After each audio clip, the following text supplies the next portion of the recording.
Ça fait plaisir de vous retrouver après une longue année d'interruption du cours. Je dirais que c'est une année qui n'a pas été désœuvrée pour autant parce que je l'ai consacrée aux publications. Alors j'ai commencé par publier le cours de 2009, Liberté et sûreté dans un monde dangereux, et puis j'ai attaqué les cours des années antérieures qui n'avaient pas encore été publiés, 2007 et 2008, qui vont en principe sortir prochainement. Ça sera le volume 4 et dernier de la série Les forces imaginantes du droit. Donc le temps a été bien utilisé, mais je suis quand même contente de reprendre un contact plus direct avec vous.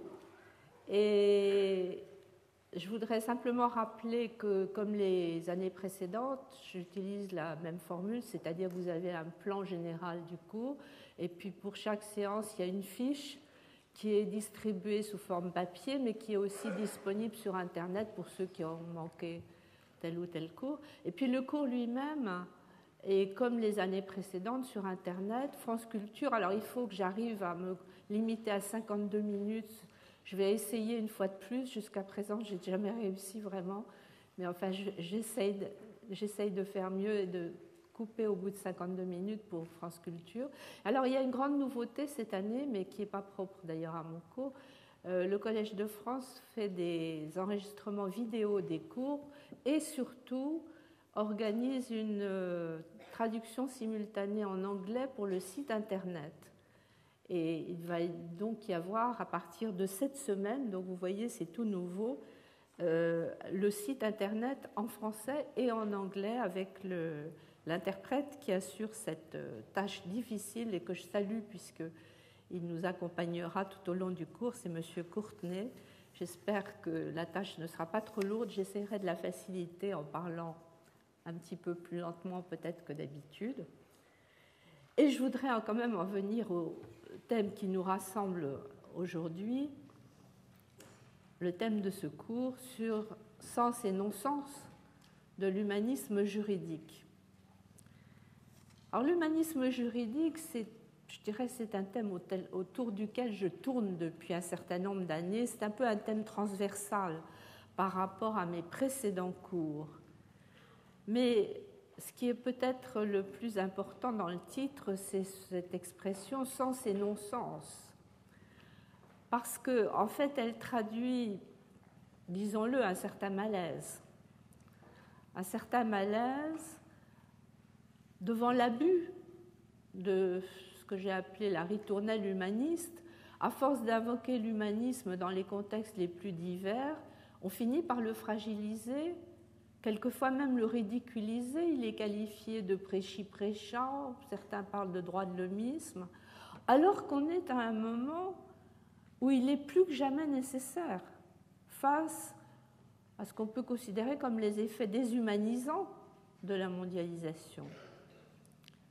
Alors, bien sûr, le sens de l'humanisme juridique, il paraît renforcé d'une certaine manière, si on regarde les textes, par l'expansion des droits de l'homme.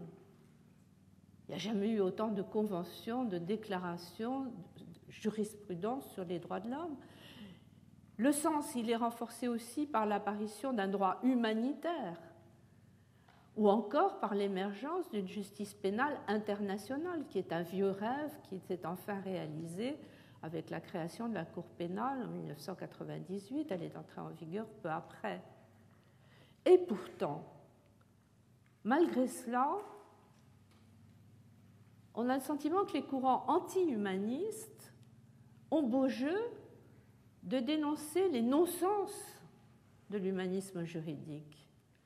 Déjà dans les précédents cours, nous avions eu l'occasion de voir toutes les contradictions qui sont inscrites au cœur des droits de l'homme et au cœur des droits de l'humanité.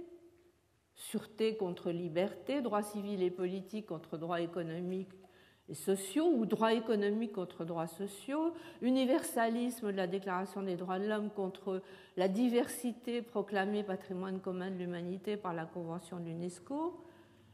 Or, toutes ces contradictions, elles sont en quelque sorte révélées, mais parfois même renforcées par la mondialisation. Au fond, la mondialisation qui atteint le droit maintenant, comme vous le savez, elle fonctionne un peu comme une loupe grossissante.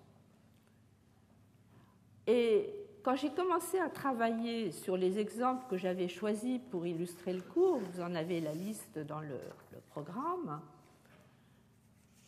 je dirais presque que le sentiment de malaise a tourné à l'angoisse, ou en tout cas à une sorte de sentiment d'urgence, comme si une course de vitesse était engagée entre les chances et les risques créés par la mondialisation. Prenons les migrations, qui sera le premier exemple. Comment continuer à durcir le contrôle et la répression alors que, simultanément, on impose l'ouverture des frontières au marché, ce qui fabrique des migrations. Prenons les exclusions sociales. Comment accepter le paradoxe d'une prospérité qui accroît les profits économiques et financiers et qui en même temps aggrave la précarité et les exclusions sociales. Troisième exemple, ce sera l'environnement. Comment protéger, notamment contre le changement climatique, mais il y a bien d'autres aspects. Comment protéger l'environnement alors que l'impératif développement-compétitivité est une dissuasion pour les États. Les États sont dissuadés de s'engager notamment pour le fameux après Kyoto, après 2012. Il n'y a pas encore d'engagement pris ni par les pays industrialisés ni par les pays émergents. Et si on regarde maintenant du côté du droit pénal, je dirais qu'il n'est guère mieux loti, malgré la création d'une Cour pénale internationale qui est supposée avoir un effet préventif. Eh bien, les crimes dits les plus graves, c'est-à-dire ceux du statut de la Cour, persistent et ils risquent de persister encore longtemps tant que le dispositif ne s'appliquera ni à l'agression. Il y a eu un débat pour introduire le crime d'agression. Il y a une définition qui a été donnée, mais c'est renvoyé à plus tard pour la mise en œuvre, ni au pillage des ressources de certains pays par les multinationales, ce qui provoque la commission de ces crimes.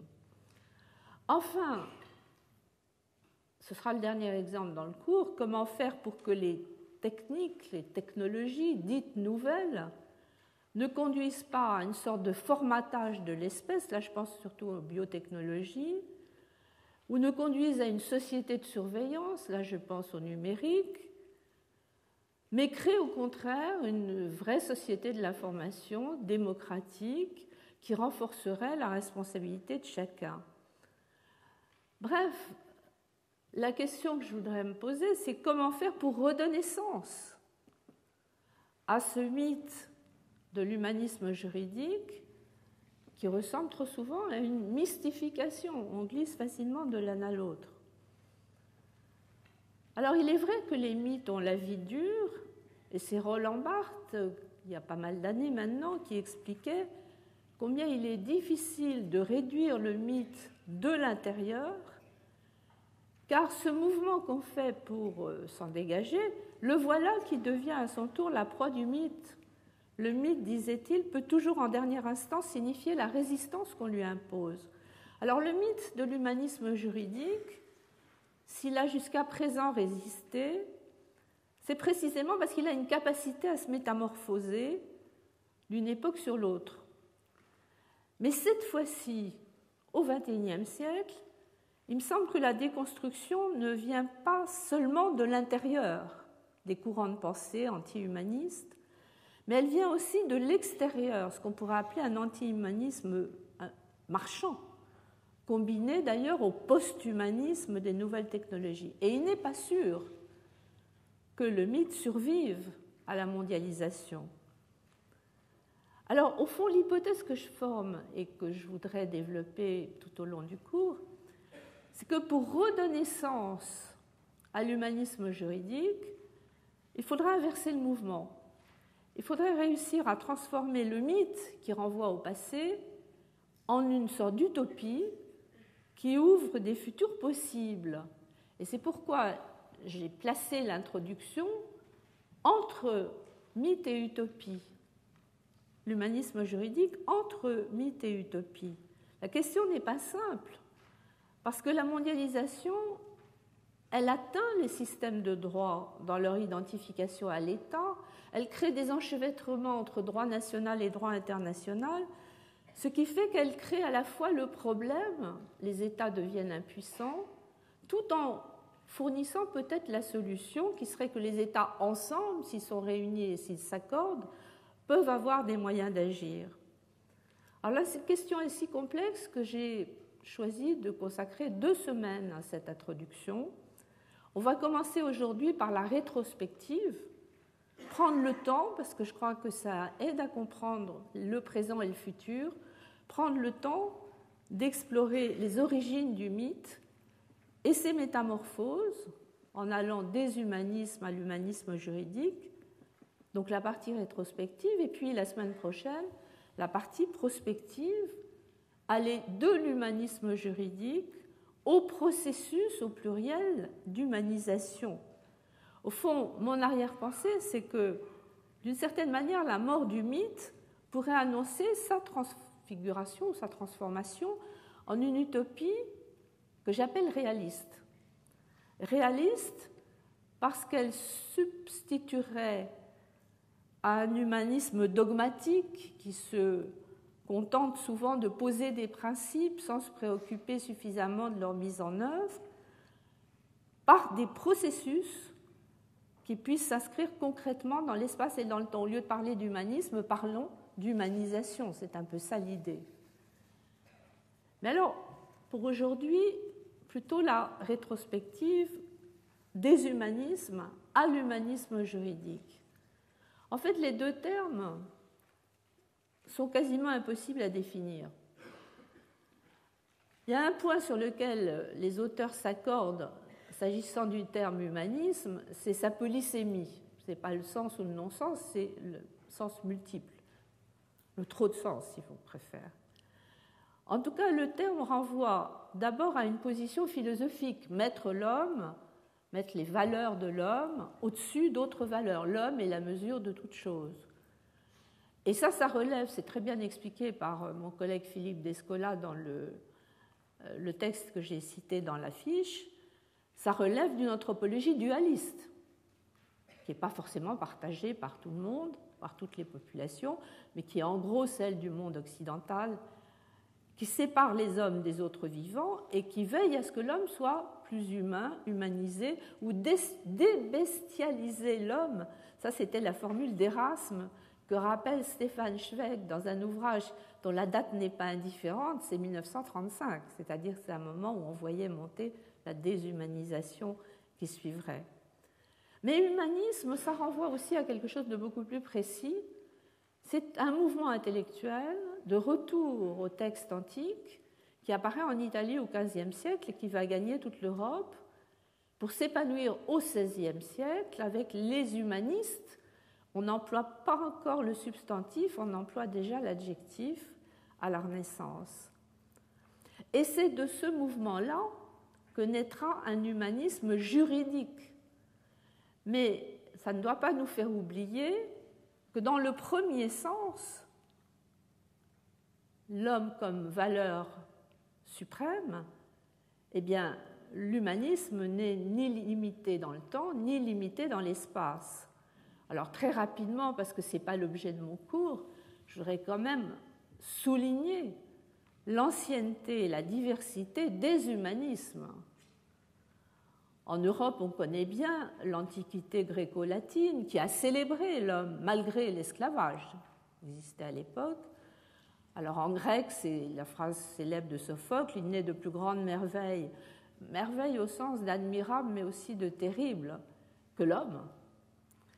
Et puis la phrase célèbre en latin de Terence, qui, il ne faut pas l'oublier, était esclave affranchi, originaire d'Afrique du Nord, « Je suis homme et rien de ce qui est humain ne m'est étranger ».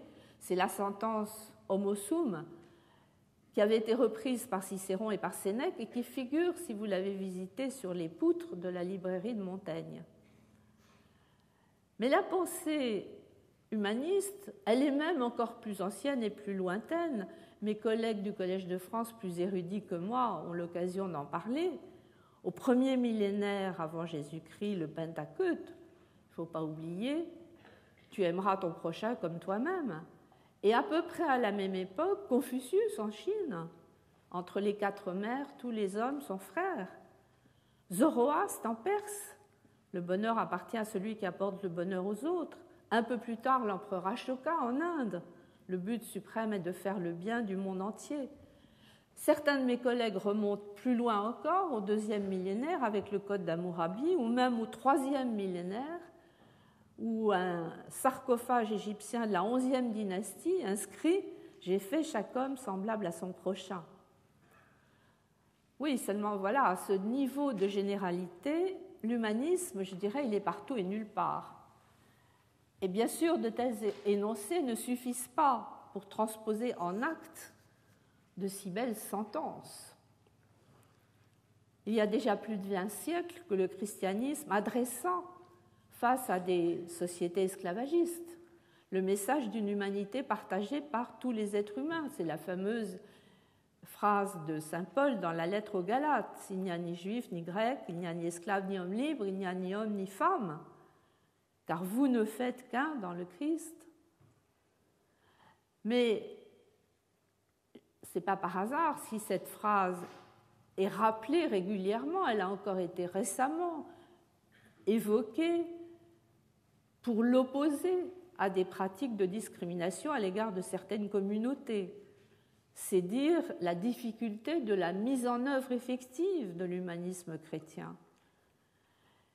Et d'ailleurs, l'histoire tumultueuse des relations entre la culture chrétienne et la culture islamique, qui est illustrée notamment par le penseur persan Avicenne au Xe siècle, et un siècle plus tard par l'auteur andalou Averroès, va marquer la pensée médiévale, au point que Renan, enseignant au Collège de France, a vu dans les invectives de Pétrarque contre Averroès et ses disciples l'émergence de l'idée même d'humanisme, du premier homme moderne. Même s'il y a eu à la Renaissance un certain rejet, non pas de l'islam, mais de la culture arabe par certains humanistes, je vous renvoie à l'ouvrage publié par John Toland et mes collègues Laurence et Weinstein, il n'empêche que la grande figure humaniste qui est un peu l'emblème de l'humanisme, Pic de la Mirandole, fait expressément référence à cette culture en la citant parmi les grandes écoles philosophiques qui permettent de définir ce qui est le propre de la condition humaine. Son fameux discours sur la dignité humaine, Horatio de hominis dignitate, 1486, affirme que le libre arbitre fonde la dignité intrinsèque de l'homme. Ce n'est pas mauvais de le rappeler à l'heure où les nouvelles technologies biomédicales risquent de réduire le libre arbitre, et que cette dignité l'autorise, selon Pic, et même l'oblige à s'humaniser, à devenir plus humain. Mais la Renaissance, c'est aussi et surtout le moment où l'humanisme prend le second sens de retour aux textes antiques. Or, ces textes ne sont pas seulement des textes littéraires, ils sont juridiques aussi. Et c'est à travers un retour au droit romain que va naître ce mythe de l'humanisme juridique, avant de se métamorphoser à travers les différentes significations qu'il porte en lui. La naissance du mythe de l'humanisme juridique, ce n'était pas si évident que cela. Dans la plupart des civilisations, je dirais l'humanisme a peu de relation directe avec le droit. Le droit est frappé d'une sorte de conservatisme originel qui en ferait un instrument au service du pouvoir. On sait par exemple qu'en Chine, malgré des liens obligés, les confucianistes et les légistes se sont durement affrontés au cours de l'histoire.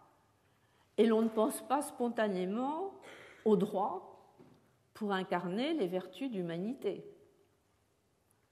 Même en Europe, la rencontre a d'abord été conflictuelle entre les doctrines de l'humanisme littéraire et la pensée juridique. Il ne faut pas l'oublier. En Italie, par exemple, les juristes vont être obligés de se défendre contre l'humanisme revendicatif d'un Pétrarque. Pétrarque avait des formules assez fortes. Il refusait, disait-il, de mêler les 12 tables aux 9 muses. Il refusait de rabaisser son esprit des soucis célestes au bruit des tribunaux. En fait, l'humanisme juridique, ça va être une réponse à une sorte de crise de crédibilité des juristes. À une époque où la science juridique est désacralisée, réduite à un savoir-faire farineux, c'est toujours une formule d'Erasme, en fait, les critiques, elles portent en grande partie sur la méthode et sur l'enseignement du droit, et elles expliquent l'ambiguïté originelle, fondatrice de ce mythe de l'humanisme juridique, parce qu'il est marqué à la fois par un retour au droit romain, qui ouvre la voie d'une pensée juridique plus rationnelle, qui se veut plus rationnelle, et puis un appel à travers la raison humaine qui porte vers une ambition universaliste. Si on dit la raison humaine, bien cette rationalité, elle doit être universelle. Ce qui fait que même si la naissance du mythe est circonscrite dans l'espace et dans le temps, en gros la Renaissance en Europe, son influence va marquer durablement la pensée juridique occidentale, mais plus largement le droit international. Parce que précisément au nom de l'universalisme, l'Occident va avoir tendance à imposer sa vision au droit international. C'est ce que lui reproche d'ailleurs le professeur japonais Onuma Yasuaki, qui était venu il y a quelques années donner des conférences sur sa vision intercivilisationnelle des droits de l'homme et qui vient de publier un ouvrage dont je vous ai donné la référence. Mais je dirais, dès sa naissance, l'humanisme juridique porte en lui ses faiblesses. Car le rationalisme attaché au retour au droit romain est idéalisé, c'est un droit romain au fond réinventé, et l'appel à l'universalisme sera très vite contesté. Alors le retour au droit romain, il est incarné notamment en France par des humanistes formés au droit, et au premier rang d'entre eux, Guillaume Budet. Il faut saluer tout particulièrement puisqu'il fut l'inventeur du Collège de France. Il a souvent été présenté comme le père de l'humanisme juridique. Il est dommage que nous ne puissions pas tenir ce cours dans l'amphithéâtre Guillaume Budet pour des raisons pratiques, mais ce serait intéressant de savoir, avec 500 ans de distance, ce qu'il penserait de ce qu'est devenu l'humanisme juridique aujourd'hui. Il faut bien sûr citer aussi Montaigne, qui était conseiller au Parlement de Bordeaux, et penser que dans Rabelais, le principal personnage de Pantagruel, il étudie le droit à l'université de Bourges. Et l'université de Bourges, c'était la seule à s'être alliée à ce courant humaniste qui remettait en cause la scolastique des universités médiévales.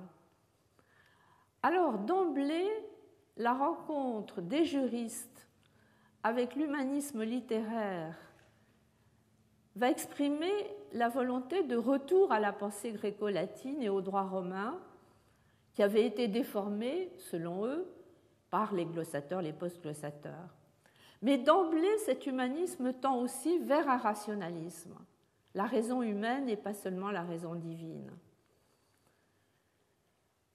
Alors, contemplant ces travaux, l'historien, le philosophe en même temps du droit, Michel Villet, considère que le retour au droit romain et aux doctrines de l'Antiquité est la principale originalité de l'humanisme juridique au XVIe siècle. Et pourtant, il reproche à ces juristes humanistes de manquer du sens de l'histoire. Il leur reproche d'avoir châtré le droit romain, d'avoir rêvé en fait d'un droit romain immuable d'application universelle, parce que fondé sur les principes de la raison intemporelle qui n'était pas le vrai droit romain. Je pense que c'est un reproche excessif dans le cas de Guillaume Budet, que je défends vigoureusement. Son érudition est reconnue, notamment dans ses travaux sur les pandectes, où il a vraiment fait la chasse aux erreurs, aux extrapolations. Mais il faut dire qu'en même temps, Budet, il est particulièrement critique, voire féroce pour les juristes. On le voit dans la lettre qu'il a envoyée, qui est publiée dans l'ouvrage, la lettre qu'il avait envoyée à l'ami qui lui avait offert le fameux ouvrage de Thomas More, L'Utopie. Et il avait écrit à son ami pour lui dire son enthousiasme pour un auteur qui osait dénoncer la flagornerie des gens de droit, la justice pervertie. Un auteur qui décrit les gens de justice comme des vautours qui fondent sur les citoyens naïfs ou des experts en formules toutes faites. Et pour terminer sa lettre, Budet s'indigne que ces conseillers d'un droit controverti, perverti et inverti soient regardés comme les pontifes de la justice et de l'équité. Alors la lettre est tellement vigoureuse qu'elle est donc publiée avec l'épigramme d'Erasme, d'ailleurs, dans l'édition de 1518. En tout cas, on comprend que le renouvellement de l'enseignement du droit, lancé par Budet et d'autres, des juristes comme Bodin en France, Althussius en Hollande, exprime en même temps un humanisme tourné vers l'avenir qui annonce le rationalisme de l'école moderne qui suivra. Au fond, l'apport essentiel, c'est une remise en ordre systématique du droit, une volonté de rendre le droit accessible au plus grand nombre. Le droit était devenu un charabia auquel personne n'avait accès. On dirait aujourd'hui, au fond, qu'il cherchait à le démocratiser. Alors, après tout, peu importe qu'ils aient idéalisé le droit romain, qui d'ailleurs a varié lui-même d'une époque à l'autre. Peu importe qu'ils en aient fait un grand récit plus proche du mythe que de l'histoire. C'est un fait que ce droit romain mythique, reconstruit ou réinventé, a exercé une influence durable sur le droit à travers ses principaux courants. Alors, l'un courant des stoïciens comme Sénèque, qui conduit au rationalisme, puisqu'il considère que la nature spécifique, c'est la raison, mais il y a aussi les courants plus sceptiques, comme Cicéron, qui va engendrer un certain conformisme positiviste. Et puis, il y a les courants, forme d'épicurisme, qui n'est pas indifférente dans l'évolution du droit, car elle conduit à réduire le juste à l'utile, d'où les conséquences sur la pensée matérialiste, qu'il s'agisse du matérialisme historique, l'école des économistes anglais, qui va marquer la pensée de Marx. N'oublions pas que Marx avait été l'auteur d'une thèse sur Épicure. Et réduire le juste à l'utile, ça nous conduit tout droit à l'ultralibéralisme. Mais en fait, c'est plus tard que les courants vont se séparer. Car c'est d'abord l'appel à la raison humaine et à son ambition, ou peut-être sa prétention, faudrait-il dire, universaliste, qui va dominer l'humanisme juridique, même si cet universalisme se trouvera très vite contesté. Alors l'appel à la raison humaine, on le situe surtout en France, plus encore qu'en Italie, car en France, ça va permettre de valoriser la science juridique à mesure que l'on veut affirmer, le politique et le juridique s'entrecroisent toujours, l'activité législative du roi. Et à cette époque, au fond, l'humanisme juridique, c'est d'abord un supplément d'âme pour les juristes. En même temps, il y a des historiens comme M. Gilly, par exemple, qui pensent que le terme a aidé en France à désitalianiser ou à déboloniser le droit commun par référence à Bologne, capitale du droit romain. En tout cas, ce mouvement accompagne une montée en puissance des juges et des parlementaires. Il y a des chiffres qui sont donnés par les historiens. En 1443, au Parlement de Toulouse, presque tous les membres étaient docteurs de l'université. En 1610, entrait le dernier membre de l'université. Donc à partir du XVIIe siècle, les grands systèmes juridiques qualifiés d'humanistes naissent plutôt en dehors de l'université, avec des gens comme Bodin, procureur du roi en France, ou le Hollandais Grotius, qui est mêlé de très près à la vie publique, qui participe aux relations internationales. C'est lui le grand nom qu'on cite toujours à travers son fameux traité de droit de la guerre et de la paix, 1625. Il faut dire qu'il avait 20 ans plus tôt, comme jeune avocat, été consulté par la Compagnie des Indes et ça l'a amené à cet ouvrage qui aura une influence immense et qui gardera cette influence malgré beaucoup de critiques. Il y aura les sarcasmes de Voltaire, il y aura les critiques plus pointues de mon prédécesseur au Collège de France, enfin mon lointain prédécesseur, Eugène Lerminier, qui avait donné un cours d'histoire des législations comparées dans les années 1830 et qui considérait que Grotius était très confus, c'était un amalgame qui mêlait du droit public, le droit civil, le droit des gens, le droit canonique. Il était très critique.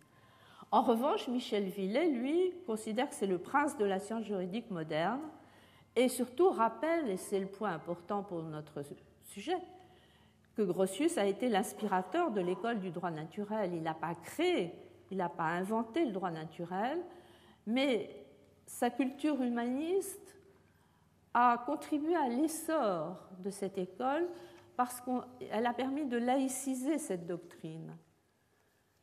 Il déduit les règles de droit de la nature des hommes et donc leur source n'est pas externe, elle est dans l'homme, elle est dans sa raison, même si au XVIIe siècle la raison reste largement christianisée. Alors, ce qui se passe après lui, c'est important. Après Grotius et procédant de Grotius, va se développer l'école du droit naturel, au sein de laquelle naît le droit international classique, le fameux droit de la nature et des gens, qui est adopté par les puissances européennes et qui est en même temps théorisé par des juristes comme Pufendorf, Wolff et plus tard Vattel. Alors la nature et les gens, c'est le mot latin qui renvoie au peuple en fait. C'est pour ça que le droit de la nature et des gens, c'est le droit international, le droit entre les peuples. Ce qui est intéressant dans un ouvrage comme celui de Vattel, 1758, c'est qu'il privilégie la paix sur les questions de justice et de juste cause. Vous savez que c'est un débat récurrent. Au moment de la conférence de révision du statut de la Cour pénale internationale qui a eu lieu cette année, en 2010, à Kampala, en juin 2010, on a eu tout un groupe de travail sur cette question de la justice et de la paix. Est-ce qu'il faut faire passer la justice avant la paix ou est-ce qu'il faut au contraire privilégier les procédures de paix, de réconciliation sur les procédures? Ce n'est pas une question nouvelle. Or, Vattel fait passer la paix avant la justice. Il faut dire que sa position est très forte, il étend l'universalisme au peuple. Il a des phrases comme celle-ci: les peuples traitent ensemble en qualité d'hommes et non en qualité de chrétiens ou de musulmans. Au fond, l'universalisme juridique, il va encore évoluer avec la philosophie des Lumières, on peut dire éclairé, ou si vous préférez, inspiré par la philosophie des Lumières. Ça nous amène non seulement à la Déclaration des droits de l'homme et du citoyen de 1789, mais ça nous amène aussi à Kant, 1795, le célèbre projet de paix perpétuelle, de nouveau la paix. Or, vous savez comment il construit son projet, avec le triptyque droit civil, c'est-à-dire droit national, le droit des gens international et un droit cosmopolitique supranational. Le problème, c'est que ce droit cosmopolitique, Kant le qualifie lui-même d'un beau songe, un beau rêve, un bon songe, il est incapable de faire oublier les contradictions du réel. L'universalisme reste abstrait et le monde réel ne correspond pas à ce qui est proclamé. Les droits de l'homme, la Déclaration proclame les hommes naissent libres et égaux, laisse et demeure. Les pratiques excluent les pauvres, les femmes et les esclaves. Kant rêve d'hospitalité universelle, le droit international exclut les peuples non civilisés. Et ce qui va se passer alors dans la période suivante, c'est que le droit des gens va évoluer vers un droit spécifiquement européen. L'universalisme de principe va se heurter à l'impérialisme des pratiques, et notamment des pratiques internationales. J'ai cité dans la fiche plusieurs travaux de ma collègue Emmanuelle Joannet, qui a notamment fait un travail très minutieux sur les manuels de droit international. Elle a comparé les titres. Au XVe siècle, le manuel de Vitoria, l'unité du genre humain. XVIIe et XVIIIe, on a le droit de la nature et des gens, Pufendorf, Vattel. Et puis on bascule vers la fin du XIXe siècle, au courant du XIXe et fin du XIXe, vers un précis d'un Autrichien Kluber, droit des gens modernes de l'Europe. C'est plus le droit des gens, c'est le droit des gens modernes de l'Europe. Et avec le russe Martens en 1882, droit international actuel des peuples civilisés. Vous voyez ce que devient l'universalisme. Alors, on garde en arrière-plan le mythe d'un humanisme rationnel et universel, mais c'est relégué sous forme d'un droit théorique, c'est le droit tel qu'il devrait être. Donc, il ne faut pas s'étonner qu'à la même époque, il y ait des critiques qui se durcissent et qui disent « oui, mais le droit tel qu'il est ne ressemble pas à ce droit universel ». Alors, la critique de Karl Marx est connue. Il s'attaque aux droits de l'homme en invoquant les droits sociaux qui impliquent l'abolition de la propriété privée et de l'argent afin de réintégrer l'homme et la vraie valeur des choses. Alors, il y a un texte de Marx qui est dans son avant-propos à sa critique de la critique critique, 1845. Il a cette formule, il parle de l'humanisme réel, qui n'a pas d'ennemi plus dangereux en Allemagne, écrit-il, que le spiritualisme ou idéalisme spéculatif qui met à la place de l'homme réel la conscience de soi ou l'esprit. Mais il n'est pas le seul. Il n'est pas le seul. Même les juristes critiquent les dangers de l'engouement pour l'abstraction. L'Herminier, dans son cours, est très virulent contre l'abstraction tournant sur elle-même, à laquelle il oppose l'homme en action et ce qu'il appelle l'homme-société. Dans la vie de l'humanité, homme et société sont la même chose.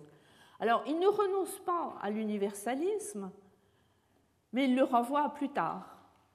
Il le renvoie à plus tard, et dans l'immédiat, il va contribuer au contraire à la nationalisation de la science juridique, et là j'ai donné plusieurs références dans la fiche. Ce qui fait que par la suite, les juristes, abandonnant tout discours universaliste, vont ouvertement en venir, et il ne faut pas l'oublier quand on parle de l'humanisme juridique, ils vont en venir à défendre les colonisations sans renoncer pour autant à l'idéal humaniste. Il suffit de camoufler les visées impérialistes au nom de la mission dite civilisatrice, à laquelle d'ailleurs je pense beaucoup croient sincèrement. C'est ainsi qu'on va voir changer de signification le mythe de l'humanisme juridique et amorcer ce que j'ai appelé ces métamorphoses. En fait, l'histoire n'est pas linéaire. Dès la Renaissance, les humanistes avaient dû concilier l'universalisme avec les guerres de conquête. La colonisation était déjà défendue au nom de la civilisation. Christophe Colomb, par exemple, croit dans la victoire universelle du christianisme. Et dans la fameuse controverse de Valladolid dont nous avions parlé dans le cours il y a 2 ans, Sepúlveda, humaniste espagnol, s'oppose à Las Casas en soutenant que les Indiens sont des esclaves par nature. Finalement, la conclusion sera plutôt favorable aux Indiens. Mais dès la Renaissance, le conflit existe. Le problème, c'est qu'au XIXe siècle, ce sont les juristes qui vont renoncer à l'universalisme. De la nature humaine, on passe à la nature civilisée. De la raison humaine, on passe à la conscience civilisée. En fait, c'est une façon de justifier la grande vague d'expansion coloniale européenne. Et ce sera la première métamorphose d'un humanisme qui rime dès lors avec impérialisme. Ce qui encore aujourd'hui alimente certains courants anti-humanistes.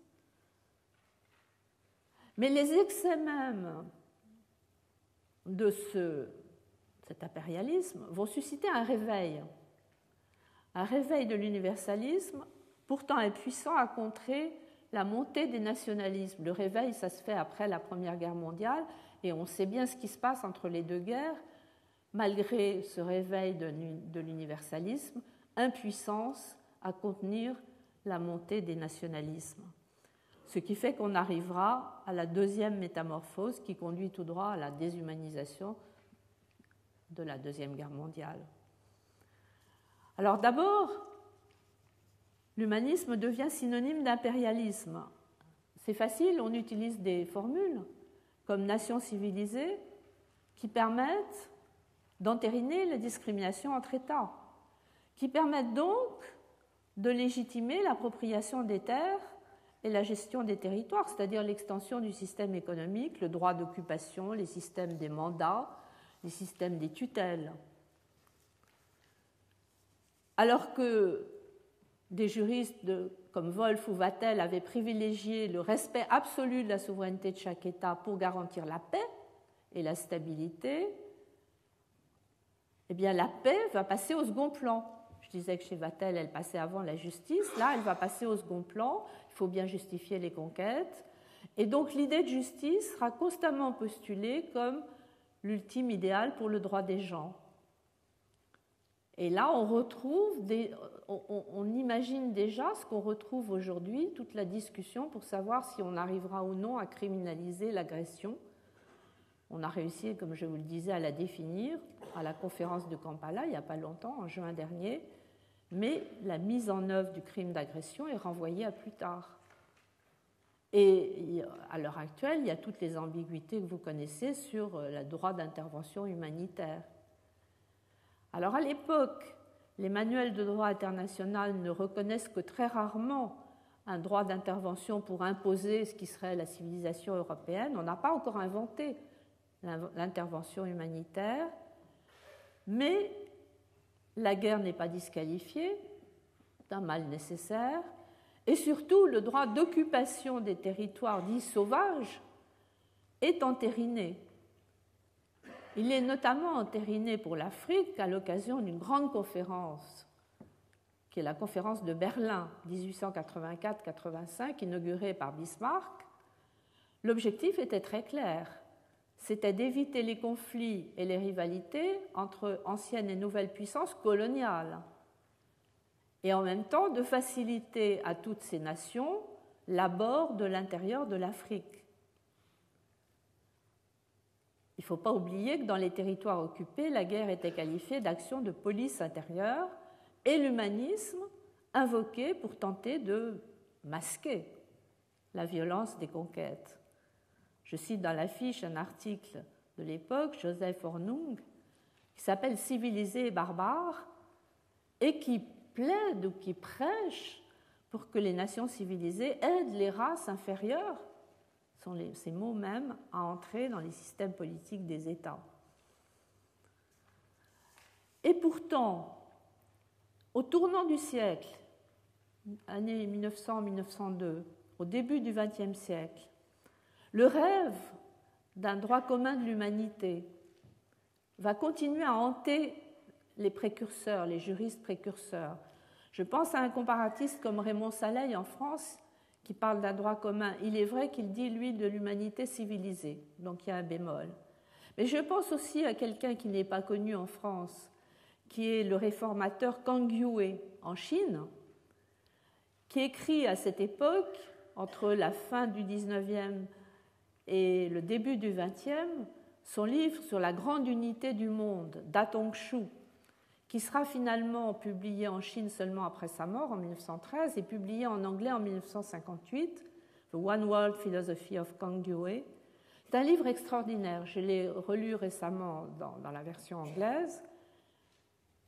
C'est quelqu'un qui écrit, qui est un Chinois, qui essaye de réformer l'Empire et qui croit à l'avènement de la grande unité juridique du monde. Il esquisse de façon prophétique les trois âges de l'unification des nations en un seul monde.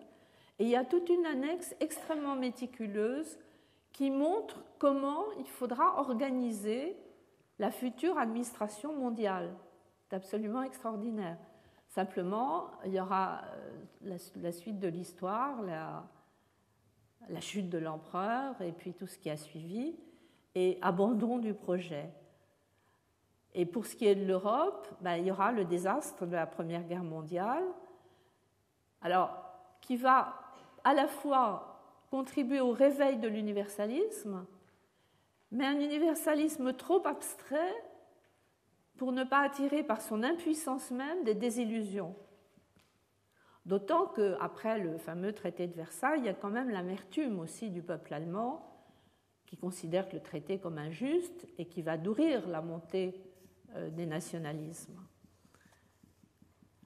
Alors c'est l'autre métamorphose, réveil et impuissance de l'universalisme qui conduit à la montée des nationalismes.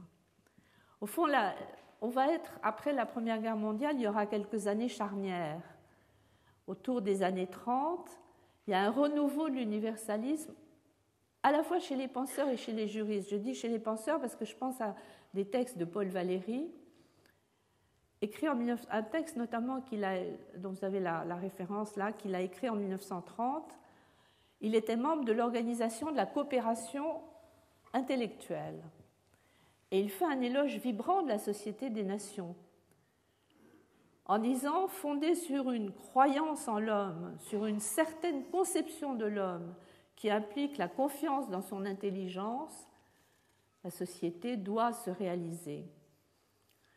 Et il ajoute, cette croyance et cette confiance sont de la même espèce que la croyance et que l'espoir essentiel à toute recherche scientifique et à tout effort de l'esprit des intéressés. Il conclut, c'est pourquoi la coopération des esprits, c'est ce à quoi il travaillait, ce à quoi il croyait, ça donnera par la suite lieu à la naissance de l'UNESCO, la coopération des esprits est la forme de coopération internationale la plus importante à favoriser. Mais Valéry n'était pas juriste. Alors si on regarde du côté des juristes, vous avez à la même époque Georges Sell, précis des droits des gens, écrit en 1932. Alors dans la préface de ce précis, il explique qu'il faut prendre l'expression droit des gens dans le sens direct, c'est-à-dire ce n'est pas le droit des peuples, c'est le droit des individus qui forment entre eux une société universelle. Ce n'est plus un droit international, le droit international est dépassé, c'est le droit d'une société universelle. Il faut prendre le droit des gens comme gens au sens courant d'individus, et pas au sens latin. Et Georges Sell, qui est très influencé à l'époque par Durkheim, évoque entre les membres de collectivités politiquement distinctes une solidarité organique, au sommet de laquelle se trouve la société globale avec une majuscule, la communauté avec une majuscule du droit des gens. Ça, c'est 1932. Et 1932, la même année, vous avez le juriste allemand, Carl Schmitt, qui lui revient à la nécessité d'un droit des gens interétatique, qui dit c'est sur l'État et sa souveraineté que reposent les limitations que le droit des gens a su imposer jusqu'à présent à la guerre et à l'hostilité.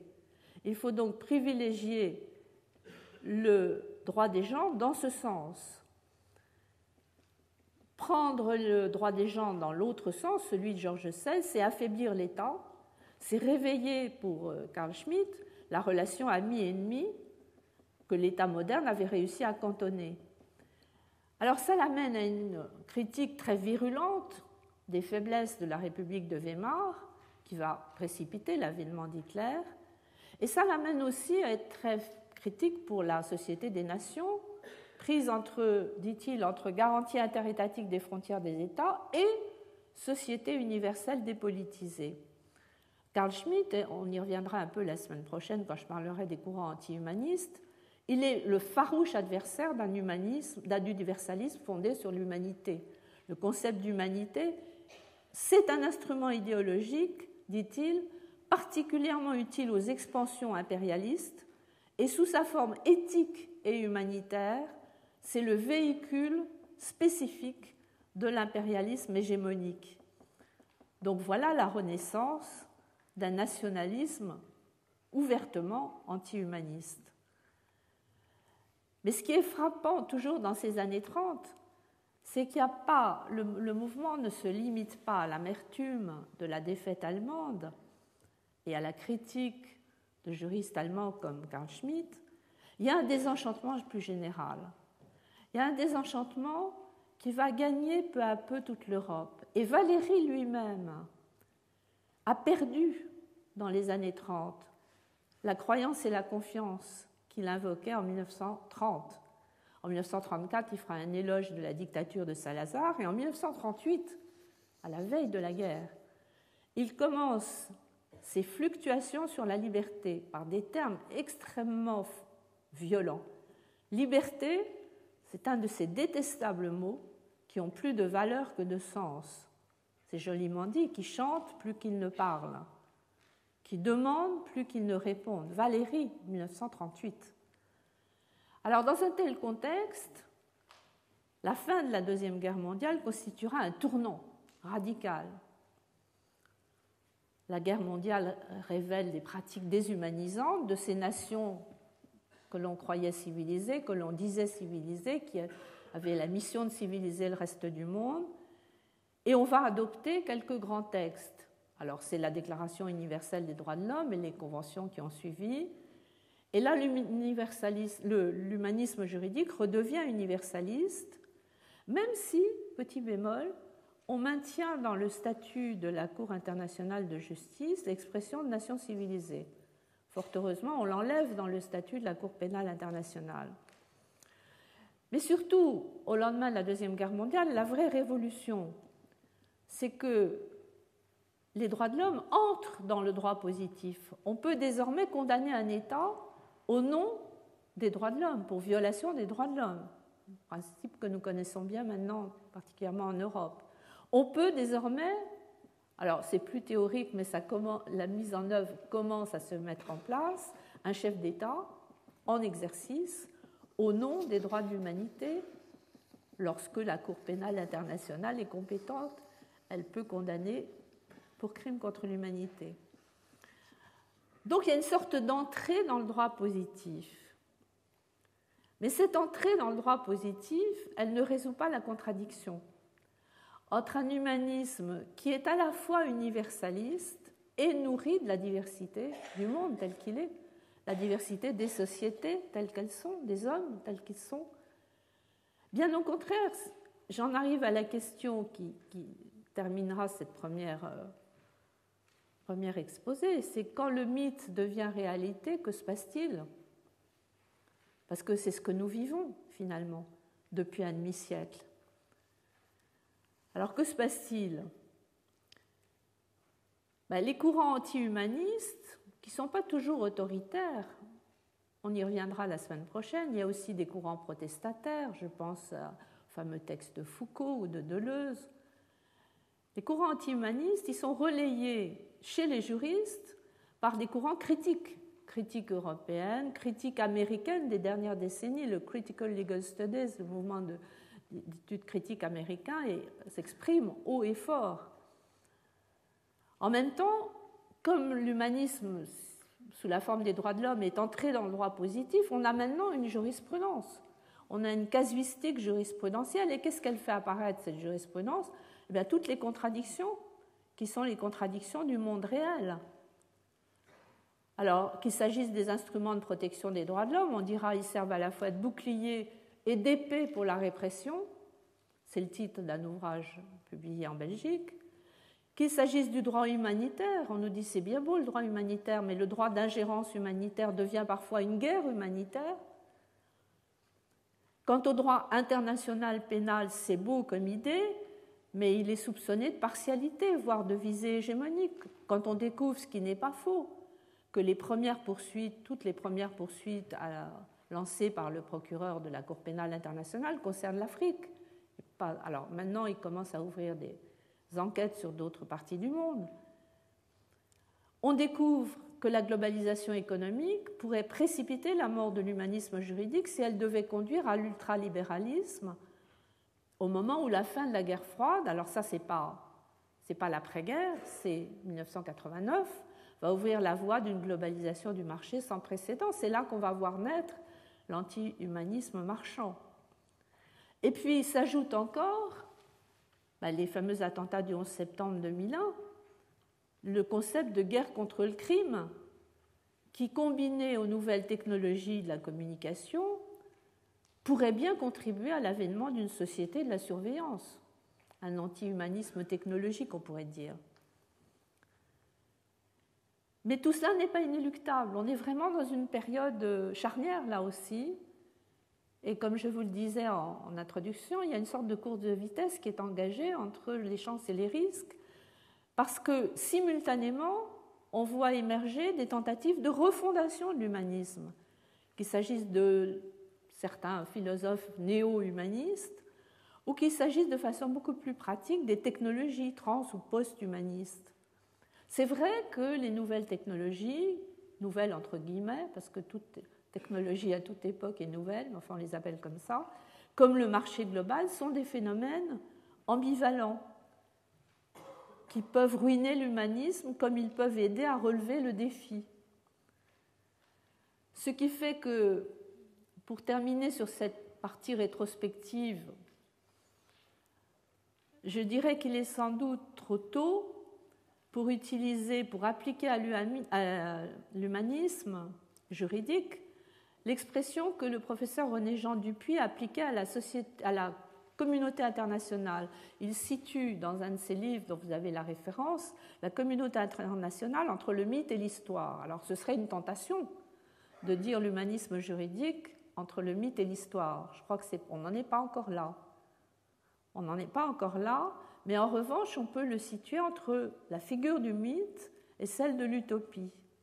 En disant peut-être, et c'est ce que j'essaierai de vous montrer la semaine prochaine, peut-être que la mort du mythe annoncerait une transfiguration au sens littéral, c'est-à-dire un renversement du passé vers un futur imprévisible, un futur non répétitif.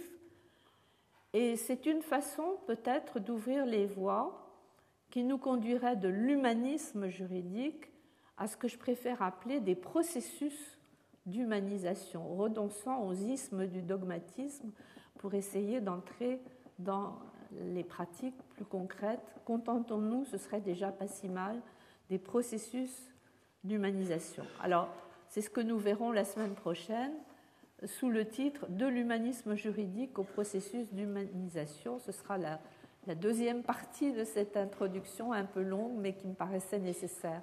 Merci pour votre attention.